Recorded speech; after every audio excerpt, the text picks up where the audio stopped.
Yesterday I was talking here at the PANARAP meeting on gastric cancer and the treatment options for patients with metastatic gastric cancer. Indeed, we have seen a lot of important progresses for the treatment of metastatic gastric cancer.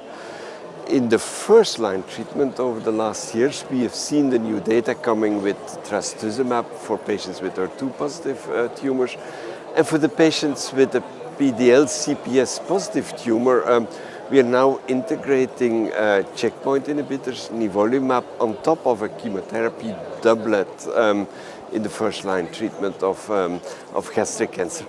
And a third biomarker that is important is MSI, MSS.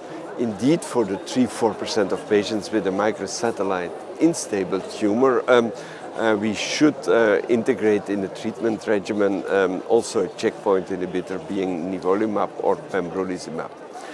And then let's go to the second line treatment, because there also we have seen some progresses, and I was elaborating on this.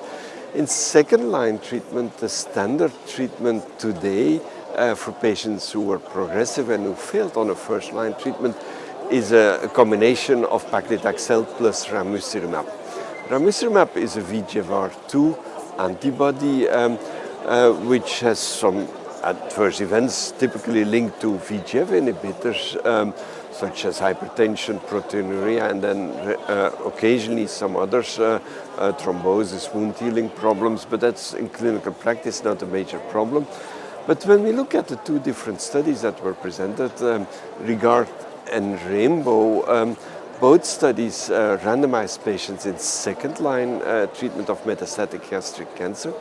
In the REGARD study, there was a randomization between placebo and Ramucirumab on top of best supportive care.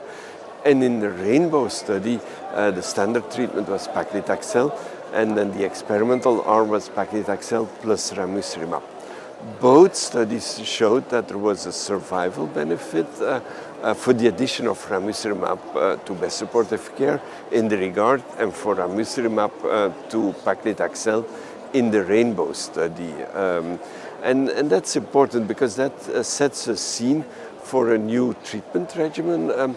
There was a statistically significant survival benefit, there was a progression-free survival benefit, and on top of that, patients maintained longer their general condition, their ECOG performance status, so it took longer to deteriorate their performance status in this setting.